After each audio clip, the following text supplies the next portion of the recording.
محمد ادریس صاحب، بخاری شریف میں حضور پاک کا ارشاد ہے کہ اس طرح نماز پڑھو جس طرح تم مجھ کو نماز پڑھتے دیکھتے ہو۔ سوال یہ کہ حضور نے کس طرح نماز پڑھی جبکہ بخاری شریف میں حضور نے رفع یدین کی نماز پڑھی ہے؟ بخاری شریف میں حضور نے رفع یدین کی نماز پڑھی ہے۔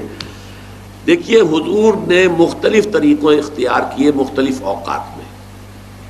اب صحابہ کا طرز عمل یہ ہوتا تھا کہ مثلا ایک روایت آتی ہے کہ ایک صحابی حضور سے ملنے آئے، کوئی بدوی تھے، دیہات کے آدمی تھے، انہوں نے حضور کو دیکھا کہ آپ کا گریبان کھلا ہوا تھا، آپ نے بٹن لگائے ہوئے نہیں تھے۔ پھر انہوں نے ساری عمر اپنے گریبان کے بٹن نہیں لگائے کہ میں نے محمد کو اس طرح دیکھا ہے صلی اللہ علیہ وسلم۔ اب یہ ان کا جذبہ ہے، ان کی نیکی ہے، اتباع کا جذبہ ہے۔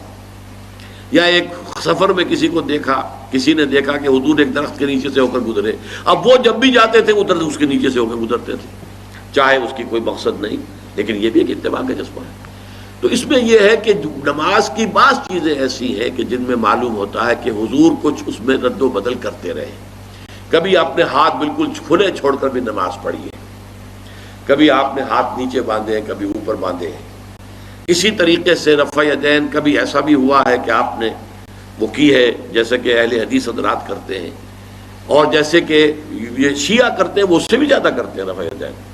اہل حدیث سے آگے ہیں، وہ بہت آگے ہیں رفع یدین کے اندر۔ اور ایک رائے یہ ہے کہ حضور نے آخری زمانے میں آ کر سارے رفع یدین چھوڑ دیے تھے سوائے یہی جو تکبیر تحریمہ کے وقت ہے۔ اب یہ روایات، اب یہ بحث ہو جائے گی علمی، کس روایت کا کیا مقام ہے، کس کی کیا حیثیت ہے۔ بخاری شریف میں جو روایت ہے وہ یہی ہے رفع یدین کی، جو آپ صحیح کہہ رہے ہیں، لیکن یہ کہ بخاری شریف واحد کتاب تو نہیں ہے حدیث کی، مصنف عبد الرزاق ایک کتاب ہے، اور اسی طریقے سے اور اس میں یہ کہ امام مالک کے پیروکار، حالانکہ امام مالک مدینے کے دارالہجرہ کے امام ہیں، وہ رفع یدین نہیں کرتے، امام شافعی کے کرتے ہیں، امام مالک کے نہیں کرتے، امام ابو حنیفہ کے نہیں کرتے۔ تو ان چیزوں میں بہت زیادہ پریشان ہونے کی ضرورت نہیں ہے۔ اصل جو معجزہ ہے حضور کا اور اسلام کا وہ یہ ہے کہ 1400 برس گزر گئے لیکن نماز کے ضمن میں اتنا اختلاف نہیں ہے کہ تمام مسلمان باجماعت نماز نہ پڑھ سکیں۔ دیکھیے رفع یدین کرنے میں جماعت ٹوٹتی نہیں، آپ نے کیا یا نہیں کیا، جماعت کی فارمیشن برقرار رہی۔ فرض کیجئے کوئی شخص یہ سمجھتا کہ پہلے سجدہ ہے پھر رکوع ہے، تو اب یہ دو آدمی ساتھ نماز نہیں پڑھ سکتے، جن میں سے ایک کے نزدیک پہلے رکوع ہے پھر سجدہ ہے، دوسرا یہ سمجھتا ہے کہ نہیں پہلے سجدہ ہے پھر رکوع ہے، نہیں ہو سکتی، ان کی جماعت اب جمع نہیں ہو سکتی۔ یا کسی کا یہ خیال ہو کہ جیسے ہر رکعت میں رکوع ہے کہ سجدہ بھی ایک ہے، وہ ایک سجدہ کر کے کھڑا ہو جائے۔ اب ظاہر بات ہے دوسرا شخص جس کے نزدیک دو سجدے ہیں وہ ایک اور سجدہ کرے گا، فارمیشن ٹوٹ گئی، اب وہ ساتھ نماز نہیں پڑھ سکتے۔ 1400 برس بیت گئے، مشرق بعید سے مغرب بعید، پوری دنیا، آج تو کوئی کونا ہے ہی نہیں جہاں مسلمان نہ ہو، لیکن جو سالڈ مسلمان جو ہیں وہ تو آپ سمجھیے کہ انڈونیشیا سے لے کر موریتانیہ تک تو مسلمانوں کی کتنی بڑی تعداد۔ لیکن کہیں ایسا نہیں ہے کہ آپ کی فارمیشن ٹوٹتی ہو، کوئی ایسا مسلک نہیں ہے جس میں یہ خیال ہو کہ مغرب کی رکعت میں 2 ہیں جیسے فجر کی ہے، نہیں، کوئی 3 رکعتیں ہیں۔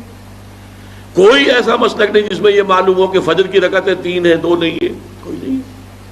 عصر کی 2 ہیں یا 4 6 ہیں، یہ نہیں، وہی رکعت کی ترتیب، پہلے کھڑے ہونا ہے پھر رکوع ہے پھر کھڑے ہونا ہے پھر سجدے میں جانا ہے پھر بیٹھنا ہے پھر سجدہ پھر کھڑے ہونا۔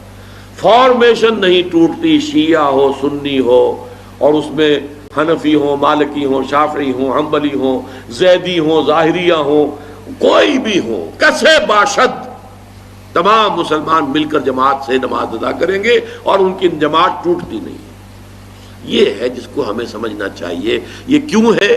صلو کما رأیتمونی اصلی، کہ حضور کی کو جس طرح دیکھا صحابہ نے نماز پڑھتے ہوئے ویسے نماز پڑھ رہے ہیں، صحابہ نے ویسے نماز پڑھی، پھر آپ کے بعد تابعین نے اسی طریقے سے نماز پڑھی، پھر اس کے بعد تبع تابعین نے پڑھی، نسل بعد نسل منتقل ہو رہا ہے۔ باقی تھوڑا تھوڑا اختلاف اگر ہے تو اس کے لیے زیادہ پریشان نہیں ہونا چاہیے۔